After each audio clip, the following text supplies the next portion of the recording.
Ahora, el resto depende del óleo sagrado de Samuel que hayamos recibido como artistas al nacer. Conducir no es, como muchos creen, mandar. Conducir es distinto a mandar. Mandar es obligar. Conducir es persuadir. Y al hombre siempre es mejor persuadirle que obligarle. En la conducción política esta es una regla que no se puede romper en ningún caso. De la economía de fuerzas, la sorpresa, la continuidad del esfuerzo, en fin, un sinnúmero de principios que se realizan todos sobre un núcleo central, que es el principio de la economía de fuerza, que dice que no se debe ser fuerte en todas partes para vencer políticamente. Es suficiente ser más fuerte en el momento y en el lugar donde se produce la decisión. Todos los demás principios obedecen a ese, diremos, principio nuclear. Sirven a ese principio los demás. Porque en esto parece que, como en la organización de todas las cosas, es nuclear. Es nuclear la organización del microcosmos. Y es también nuclear la organización del macrocosmos. Bueno, en esto hay una similitud. La técnica de la conducción, bueno, la técnica tiene unas variantes tremendas que se adquieren mediante el estudio, pero también mediante la práctica. Un ejemplo suele aclararlo todo, como decía Napoleón. Por ejemplo, yo en la conducción, la técnica que he empleado ha sido simple. Jamás en la conducción política hay que obligar a nadie. Hay que persuadir a todo el que se puede, para que hagan las cosas sin forzar los acontecimientos. Es decir, cuando yo quería que se hiciera una cosa, ya me ocupaba yo de que un tercero lo tomara y me vinieran a consultar a mí. Se puede hacer esto muy bien. Yo era la idea inicialmente mía.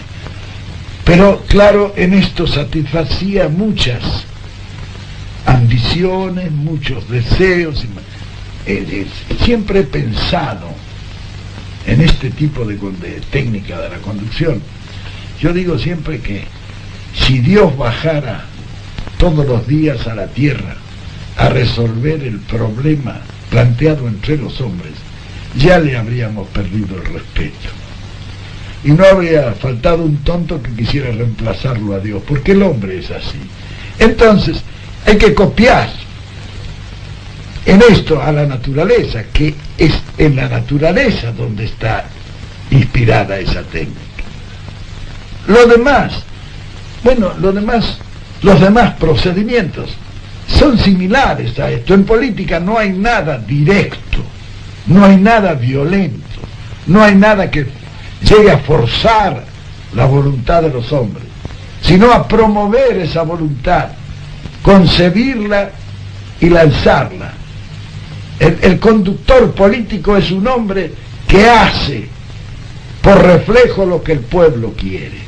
Él recibe la inspiración del pueblo, él la ejecuta, y entonces puede tener la absoluta seguridad que lo va a realizar mejor, porque los pueblos difícilmente se equivocan. Para conducir un pueblo, la primera condición es que uno haya salido del pueblo, que sienta y piense como el pueblo. Quien se dedica a la conducción debe ser profundamente humanista. El conductor siempre trabaja para los demás, jamás para él. Hay que vivir junto a la masa, sentir sus reacciones, y entonces recién se podrá unir lo teórico a lo real, lo ideal a lo empírico. Y en la conducción política tiene un sinnúmero de características originales que llevan a comprenderla. La política no se aprende, la política se comprende. Y solamente comprendiéndola es como es posible realizarla racionalmente. Decía el mariscal de Sajonia que él tenía una mula que lo había acompañado en más de 10 campañas. Pero decía también, la pobre mula no sabe todavía nada de estrategia. Lo peor es que él pensaba que muchos de los generales que también lo habían acompañado sabían lo mismo que la mula. Con la política pasa más o menos lo mismo. Hay hombres que toda su vida han hecho la política, pero nunca la han comprendido. Y otros que sin haberla hecho, la han comprendido. El éxito será siempre para este que la haya comprendido, no para el otro que pretendió aprenderla. Porque la política es una sucesión de hechos concretos, en cada uno de los cuales las circunstancias varían diametralmente. Hay cosas que son semejantes, ¿sí?, que pueden dar inspiración, pero igual no hay nada. De manera que la experiencia está en comprender la política para ser más sabio en todas las ocasiones y no pretender aprenderla, porque sabemos que la sucesión de hechos concretos y diferentes no dan enseñanza para ninguna ejecución en el futuro. Es decir, la juventud debe saber que para poder conducir han de prepararse en esto. En esto, la conducción por amateurs no suele ser proficua en éxitos. Es necesario dominar este arte.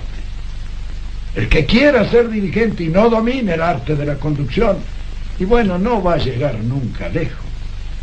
Por eso es difícil encontrar hombres que sean capaces en la conducción, porque esto no se aprende de otra manera que sometiéndose a una disciplina científica que dé los grandes conocimientos necesarios para abarcar el panorama.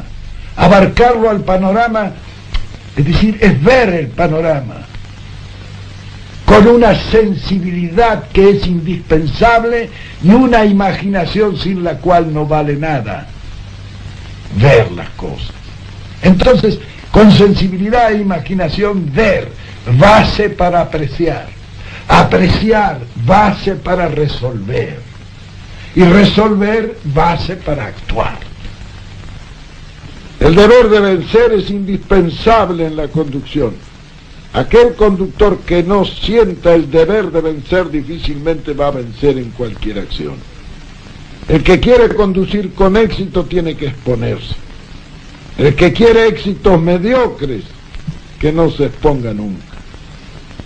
Y si no quiere cometer ningún error, lo mejor es que nunca haga nada.